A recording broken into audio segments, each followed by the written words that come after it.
In fact, when I was starting this podcast, I have heard that ladki hai dekhe, log dekhenge. Hmm. Like, and for the foreign viewers, it is like because she is a lady, people will watch the podcast, or because she has a pretty face, people will watch the podcast. Now, I am not saying that there doesn't exist the concept of pretty privilege or female privilege. I'm not denying that. But there is hesitation tied to promoting your brand or even thinking about your brand strategy because of such things. So, how can one overcome those, I would say, fears? This is what I think. If at least one person can benefit from the post I do, I'll post it. The It's benefit can be perfect. multiple things. It can be knowledge, it can be impact, it can be inspiration, it can be Inspiration. motivation. That's it. And that, You are inspiring us as you talk. So, but there was an interesting word that you used, and I'll ask my next question based on that word alone. So, jealous. You talk about jealousy, and I see that you have accelerated your career. You have risen to levels that are not conventional in nature if we look at the timeline. So, it might have attracted envy. How did you set the boundaries and still kept the relationships warm or at least functional, to say the least? And any script or any formula, any one liner that you would want to give our audience on how to maintain that balance? so continuing with our conversation, I would say that these days I barely care. I don't care, right? I literally don't care about what other people think about Mm-hmm. doing unless I'm doing something wrong. For me, again, it comes back to my USP, it comes back to my values. As Mm-hmm. long as I'm doing something which is aligned with my values and it's impacting at least a subset of people, right? Positive. Mm-hmm. I don't care about the others, right? I don't care. That's the That's first. amazing. That gives me a different sense of courage. It took me a lot of time to get that courage because my results, the Mm-hmm. impact I am creating, the results started showing up. For example, Yeah. the TEDx opportunity I received Yes. because of my brand. It's because I'm vocal about what I do, right? The she Yes. advices which you give me, it's because of the what I'm doing. And if I'm Definitely. quiet and if I'm sitting in the corner of my home, you will never know me, Lucky. How would I even think that, oh, she's such an amazing leader and a human, so I should go and invite her? There's no chance. That is very true. Yes. So unless Niam would have told me, unless I have been touch, I have not been in touch with Niam for the last 6 years. We barely talk. Literally, we But the barely impact, talk. But he has been following me on LinkedIn. He starts LinkedIn. messaging me Yes. sometimes once in a while. But LinkedIn is what made him remind me, right? So what I'm saying is that the brand you are again talking about your achievements, being vocal about what you want, but it's not just about uh, presenting yourself in that amazing way, but it's also about adding value to people. So as long as what I do add value to people, I really don't care if That's there are amazing. a small percentage of people who doesn't support me. I'm okay with it because even Shah Rukh Khan, even Brad Pitt, even Angelina Jolie, the best of the best in their entire industry. Have plenty haters. You'll have people who hate them. You can Yes. never. This is something which I learned, and I keep telling my women clients that you can never ever please everyone and do what you want to do. There will Definitely. always be someone who doesn't like it. There will be, and they will be Yes. open about it. It's Yes. about whether the other nine people are okay with it. Are they impacted positively by it? That's it. Yes. So that is Yes. one thing, especially from a branding point of view. Now, what I do at Oracle Women Leadership and something which I learned from it is that you attract, most of the times, you attract what you give. For example, as a leader, your question was actually in the context of being a leader or in a career Yes. perspective, right? Career progression. The progression. So what I Yes. realized is if you grow alone, yes, Mm. you will attract envy. But if your growth pulls people upward with you, you attract Yes. support. At least from the majority of the people. I'm talking about the majority. I'm not talking about 100%. I'm talking about the majority. You attract support, not resentment. And that is what matters. Focus Yes. on that 80% rather than focusing on the other 20%. 20%. Yes. That is a mindset shift. Sometimes we always get focused on, oh, he said that, or she said that. Then Yeah. I should not be Yeah. doing. Yes. Yes. Then ask True. yourself, what are the other people saying? If you want to get more validation, go and talk to your colleagues, go and talk to other friends. Ask them. There'll be people who say that no, go ahead and do it.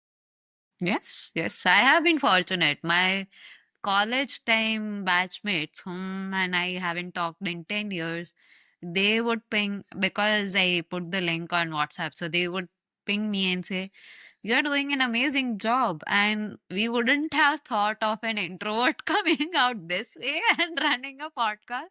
But many, many congratulations. And that just helps incredibly. I'm not saying we have thousands of subscribers. That's what we hope that we would. But it speaks volumes when it is a difficult subject, right? Growth mindset. It is not an easy to digest subject in itself. So spinning something around it, and as you said, focus on that 80%. So definitely getting positive feedback, even on something as I would say, in the sense, normal in this day and age, because podcast is now becoming the new normal, is something that gives you next level of confidence also. And I like how you want to ignore the 20%, but I know that you also leverage your influence very nicely. So, and that too, even in places where you walk without authority but leverage influence purely. So, can you please share an incident from recent past where you had to shift your senior stakeholders' position? Maybe they were not convinced about something, or even let's take it could be your example from the business days where you had to deal with negotiations and whatnot. How did you prepare, say, and measure the influence? So one thing Mm-hmm. I strongly believe in leadership without titles. I believe in influence without authority because Mm-hmm. many people think, right? If you're not a manager, you don't have authority. Many people think that if you're not a leader, you cannot influence. It's actually the other way around. It is your influence that makes you a leader. It's not your leadership title that makes you a leader. That's something which I always believe, and I strongly believe. I totally agree with Robin Sharma's lead without title. You can lead without title, and I have lived it, and I will tell you, you can lead without title. And sometimes Mm-hmm. is just for the sake of title. When people through you and see what you're capable of, your title doesn't matter. Yeah.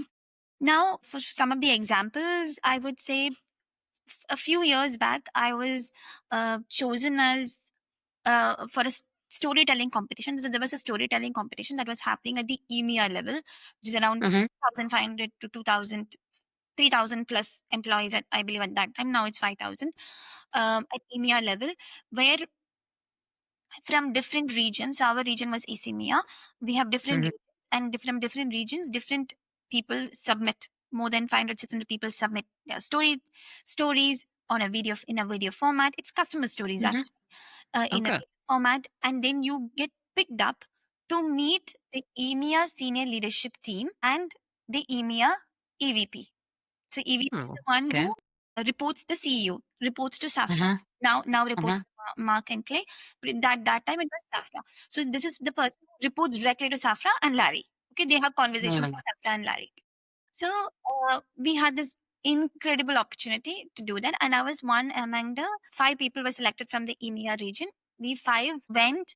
We met the senior leadership team. We spent literally 3 days sleep, eating dinner, breakfast, lunch, every moment of the day with them, learning from them. How do they lead? What do they do? Their personal lives, etc., etc., etc. Okay, so during that 3 days we had a 10-minute slot where we could present anything, like there was no agenda to it. We could present anything to the SLT team, senior leadership team. Mm-hmm. Mm-hmm. Then in that 10-minute slot I proposed a program to them which is called She Leads Tech program, which was a program for developing high potential women across the line businesses, combining different workshops, coaching, sponsorship, etc. And I was presenting this to this email leadership team, and it requires budget because around 40,000 Mhm. $50,000 depending on how many members will be part of it. Okay. I at that time I did not know the budget. It was just an idea. It was just simply an idea. I Mhm. wanted approval that whether I can go ahead and do it. In Mhm. less than 10 minutes, I was able to convince them about why do we need such a program, and they Damn. to do it. Okay, so even when I remember the moment before entering into the meeting, like, what am I doing? Whether they will even agree to it, whether they will be like, oh, what a foolish idea. These are the imposter syndromes kicking in, right? What kind of an idea is Huh. this? Why would you want to do it? Would they ask? Because these are all senior leaders from the whole EMEA region, like 18 team members from the EMEA level is sitting there. Like, okay, and in my Oh. EVP as well. So it's like, okay, anyways, I am going to say it because I truly believe that is required. I'll go and speak about it. If they agree, they agree. If they don't agree, it's okay. Then I went Hmm. in, and what I presented was that first 18 of the senior leadership, around 8 of them were women. Mhm. That is very rare to see in technology firms. True. Rare, pretty rare to see 8 women leaders. It's almost 50%. Almost, I would say, right? Hmm. So Hmm. I told them that I'm incredibly proud of this particular senior leadership team and this room because it's almost 50% of women in your senior leadership team. And I know that has been Yeah. intentional. It's not like it just happened, it was quite intentional. And Yeah. then I mentioned that, yes, but many other rooms below you don't have that. So it's important that we create that diversity in rooms below you. So, Yes. and I have a proposal for you, and I presented it. So I aligned the program to the business goals, be it retention, be it succession, be it performance. That's the first thing I did. Second thing, I did add some data on how sponsorship also increases promotion because that's important. Mhm. But I wanted to incorporate it into the program. And most importantly, I told their story. I told them that you are here Hmm. out of 18, but we need more such representation in the rooms below you. And don't you agree with me? And every one of them agrees, Genius. right? So this is it. So it was very simple. If we want more women leaders, we need to build the system and not just the skill. It's not just the skill sets that's lacking. Yes, we might need a little bit of workshops, but we need to focus on coaching and sponsorship as part of the program. And they loved it. And when we executed it, and then we are going to scale it to different hubs. So Yes. this was one of the experiences where I was questioning myself whether I should be presenting it or not. And I literally ran and I celebrated it after the 10 minutes because I said yes. And my EVP was like, he was talk to her his finance person, like, okay, let's add it to our budget and see how we can support this. Was Hmm. that easy? Sometimes it's that easy. Sometimes it's that easy. All that Well, you say it is that easy, but and I'm sorry to intervene, but just for the audience, because we have been talking for some time now, she started with co-regulation and understanding the needs when we asked her about motherhood. Then she swiftly went into understanding the personality types also, as in how people respond, how they handle situations. Some of them are confrontational, some of them are avoidance and whatnot. And she did not just identify what type of audience there is, but she played by their strengths to convince them. So, yes, easy for you, but you're learning still. And that is such an interesting, amazing journey. And it came full circle when you shared this particular incident and you getting such a good, I mean, $40,000 is not a small amount, right? So, getting such a sponsorship with 10 minutes at hand, that is just wow. And I can only appreciate your genius and how you managed all of them and swayed. I think you can sway anyone with that kind of mindset. I work in pre-sales. So one thing which I've learned is you have to always think from the perspective of the audience. If you Right. want your audience to be on your side, always think, if I am sitting in the audience, what will make me say yes to this? Hmm. That's what people generally forget. They Yeah. always think that, okay, what can I say? How can I look good? This is what you will think. But it's Yes. not never about you. It is always about the audience. And if you can put your audience at the center, you can convince anybody. But let me ask you this. So I know this is this famous saying that make your manager win and you will win.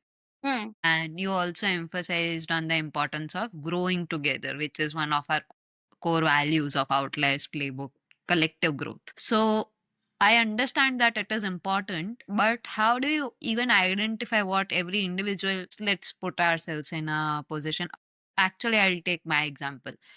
People don't report to me, but of course, I have to influence stakeholders or my own team members. Now, if I were to spend some time understanding every personality, what would be the right starting point and how should I do it? I know there are multiple personality tests and whatnot out there, but not everyone is comfortable with those, or it is like giving your cheat sheet to someone if we see it from a different lens.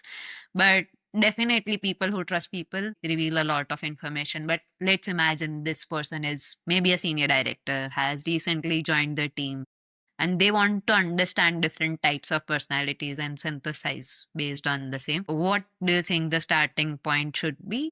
And how should this person craft their, let's say, 30, 60, 90 days plan?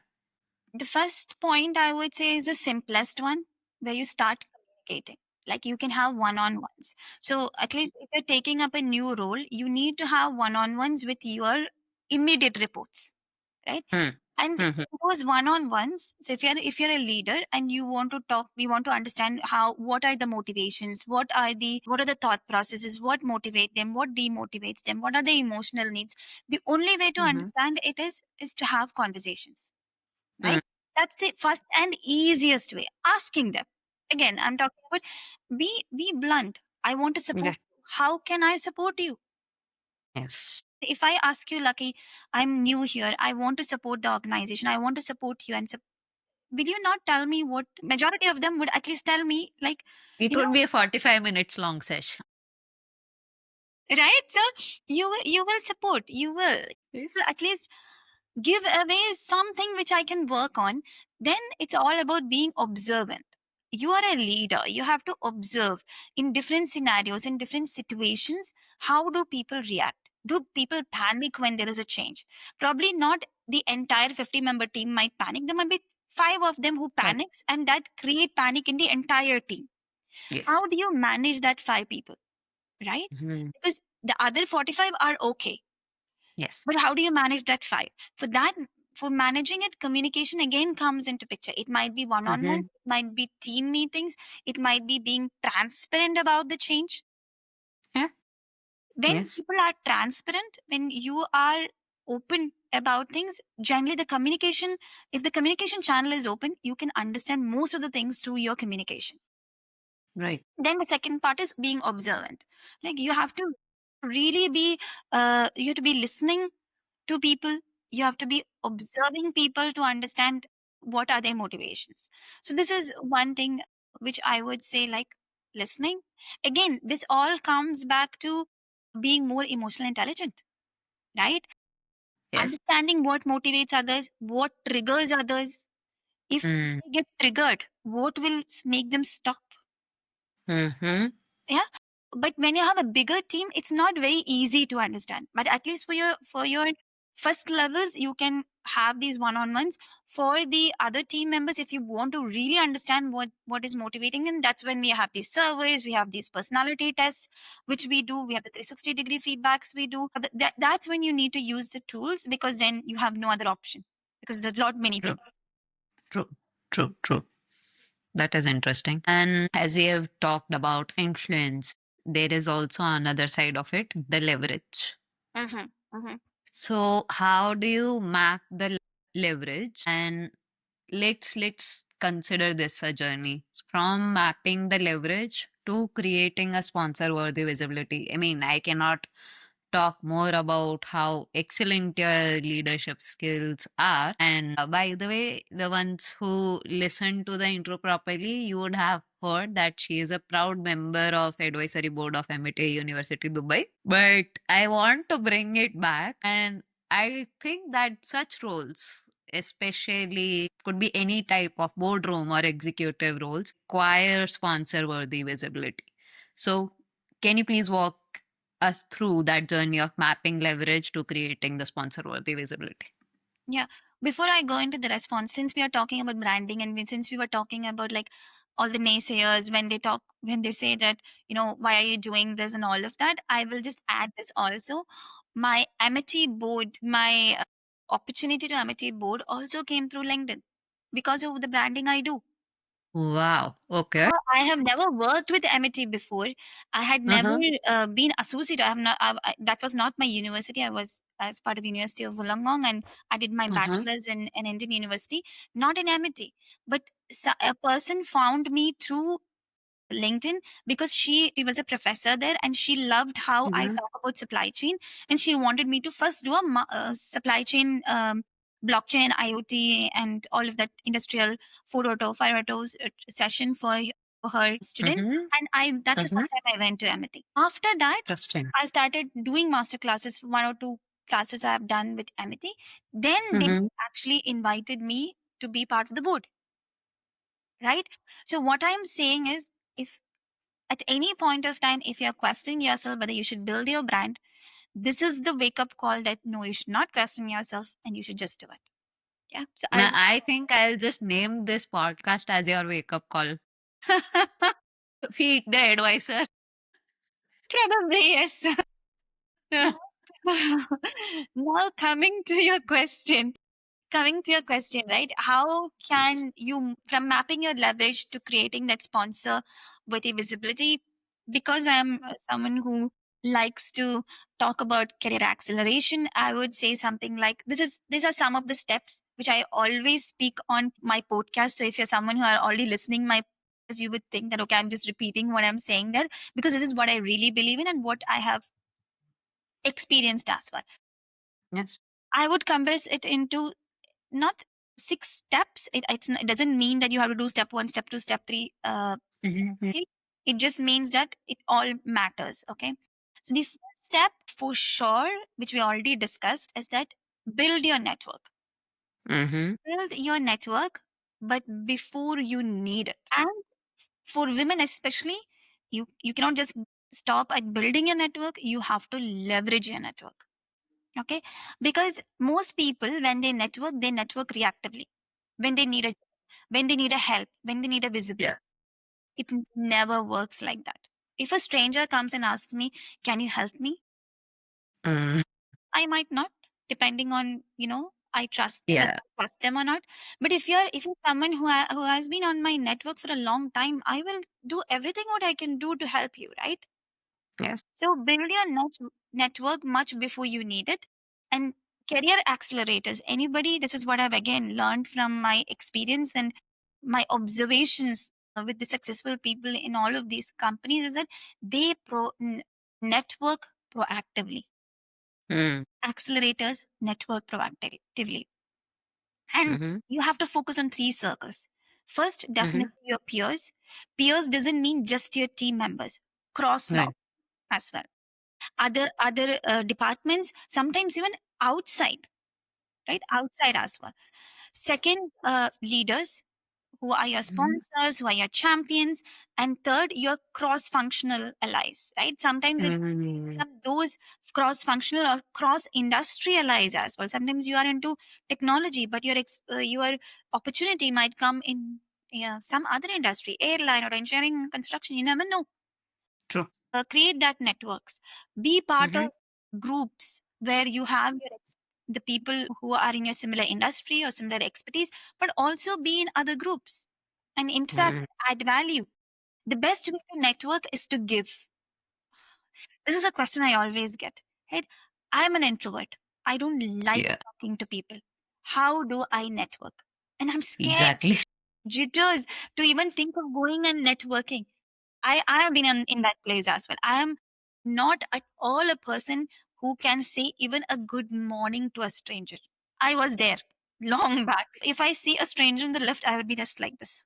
Like, oh my God, when do I get out of this lift? That's how I used. From there to here. Yeah, Wow. from there, yeah, for me, it was like very difficult. It was so difficult. But then my husband is exactly the opposite. He's exactly the opposite. He is an extrovert.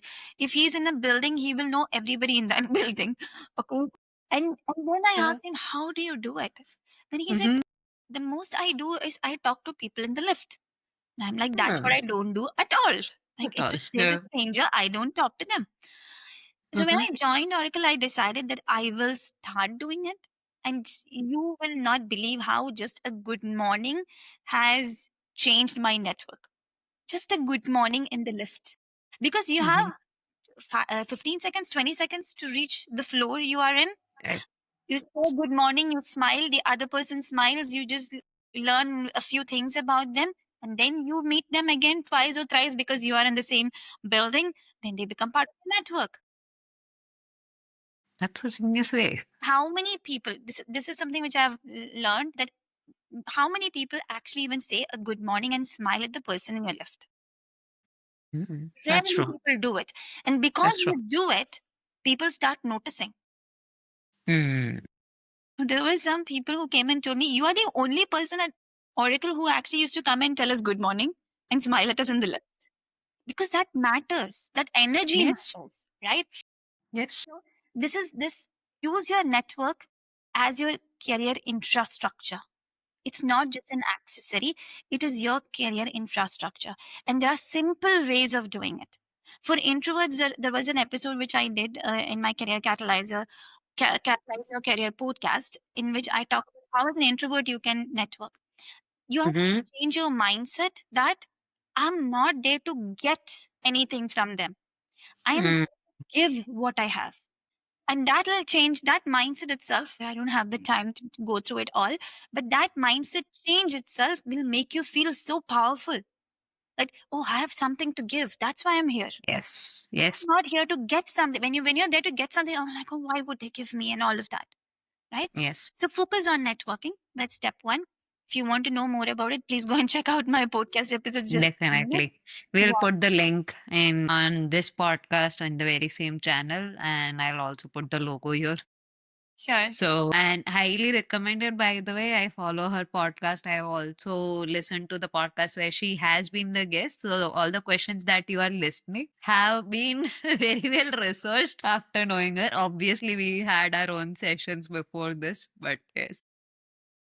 Second thing is, just continuing on that, the second thing is always do more than your job description. It doesn't mean do overtime. That's not what I'm saying. Right. I'm not glorifying overwork. No, that's not. I have never. I'm someone, I would say, I've never worked beyond my working hours. Rarely I've worked beyond my working hours, despite I do all of this. And because I don't work beyond my working hours, that's why I'm able to do everything else which I love to do personally, right? But what I'm Yes. saying is, your JD, your job description, is the baseline in your professional environment, but your impact comes from going beyond it. And the key Hmm. word here is strategically. It's not about burnout, it's not about overwork. Pick which of those work you have to do strategically. Additional work you have to do. It could be initiatives. It could be, as I mentioned, the competition I decided to go for. I, as part of my JD, I don't have to do it. There are 5,000 plus people, only 600 people applied, right? Hmm. So, what I'm saying is find things which will help you network, which will help you build a brand within the organization. For me, it looked like something like leading, being part of even the OWL community, Oracle Women Leadership Community. I joined as a member, then I became a Hmm. leader. That gave me leadership exposure far earlier than even having a title. Before I became an OWL lead, I became an OWL lead because they saw how I lead. Hmm. That's It also interesting. gave it also gave me access to people I have never had access to. The SVPs, different cross labs, different team members, different managers. So that's one. Then the storytelling competition I was talking about, or volunteering roles which I did, has helped me put myself in front of the EMEA leadership team. the cross law projects which I have taken initiative in, and I'm just a team member, but it helps you work with people, build the brand. So this is how I have got visibility into the rooms which I didn't have access at all. Officially, I don't have access to any of these. Yes. Yes. And understand that your career operates or career grows when you operate at next level. It should be done. It should be something you have to take initiative. Your team Yes. members, your people around you might not motivate you. You have to take initiative and find those strategic initiatives which will give you exposure, which will give you the brand visibility. So that's the second thing. Mhm. Do little bit more than your job description. The third one Yep. people don't generally talk about is learn the politics. In every corporate, every organization has Mhm. politics, but I'm asking you to learn it not to play politics, but to navigate through them using yourself. Because career acceleration isn't just about competence. We Mm. already established it, right? It's not just about competence. Competence is just one element of it. It is Yep. all about context. It's all about who will sponsor you, who will support you, who will speak for you, who will vouch for you. So you need to understand who influences decisions beyond Mhm. beyond the org chart. The org chart is visible for everyone, but there are definitely people who influences decisions beyond the org chart. There are Mhm. unspoken rules which govern the environment. There are some alliances which exist. Mhm. It's Mhm. not in the org chart, but it exists, right? Yeah. And you should also understand who you should partner with and who you should avoid. So all of this is part of politics. You should understand it, because if you don't understand it, you will make mistakes. You will burn your bridges. Sometimes we all stay away from it, thinking that politics, and I have done that. I have been there. Politics is a dirty word. Let's not get into it. Right?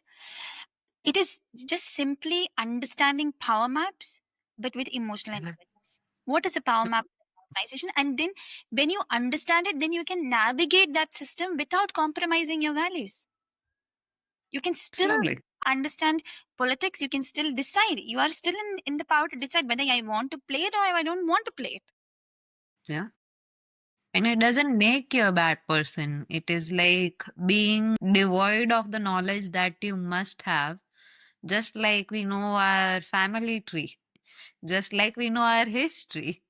So, if we are so curious about our history or even our religious context, and I know that we are moving towards, unfortunately, a more polarized world, but at least for our own context, we learn all of that. So, why not of an organization? Exactly. True. Why feel guilty? You don't have to feel guilty about learning. What is wrong in Yeah. learning? Okay, Yeah. whether you want to compromise your values and be part of it, that is a conscious choice you can make.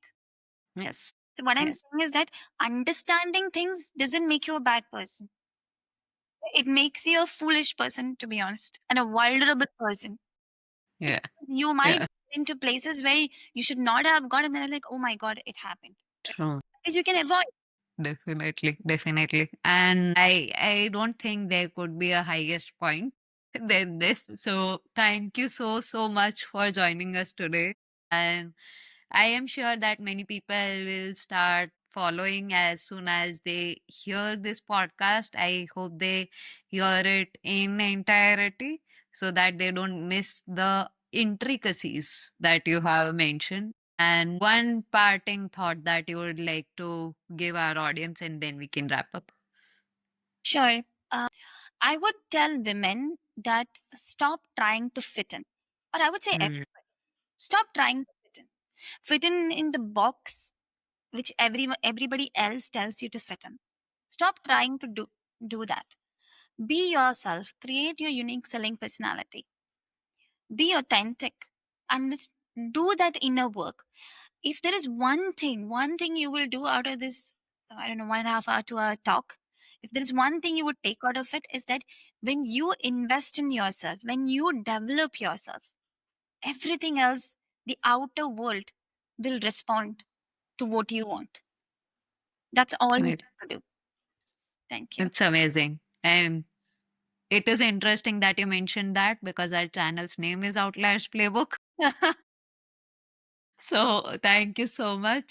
And we are truly honored to have you here. And believe it or not, audience, we tried so hard. There has been like literally sweat and tears at least that went behind this to make this happen. Happen.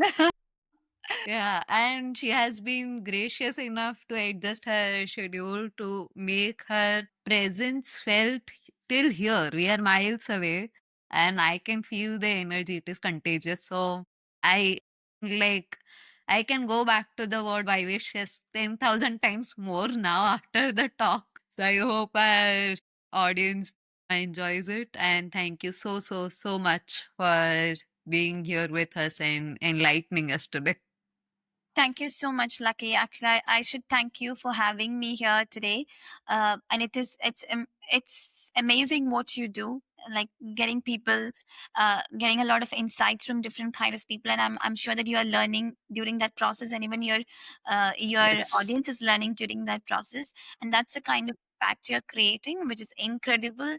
Keep doing what you're doing, and keep smiling as you always do. I know. Thank you. I know that that is your USP, I would say. If somebody asks about Lucky, at least from what I know, is that you have this smile, you have this positive energy, which makes you unique. So keep Thank you. smiling. And at any point of time, and there is also a difference. There is also one thing which people think that you need to be there is this positivity, right? You Yeah, should never be negative. It's not that you cannot have that moment of sadness or you want to cry, you can cry it out. true. It's gentle, True. it's always there, but keep smiling. Thank you. Thank you so much. And this will live with me for a very long time. Same. It was a good conversation. All the questions were quite thought out. It actually made me. I will actually go back and listen to it because it actually made me think through to even respond. So I had to really prepare to respond. I couldn't just I initially thought, okay, I'll just be on the flow. But no, the questions were so thought provoking that I had to collect all the information and put it into some kind of a structure so that I can. I don't want the audience also to feel disconnected. So it took a lot of effort, but it was It's worthwhile. truly engaging. Truly engaging. And my pleasure. Thank you. Thank And see you soon. See you.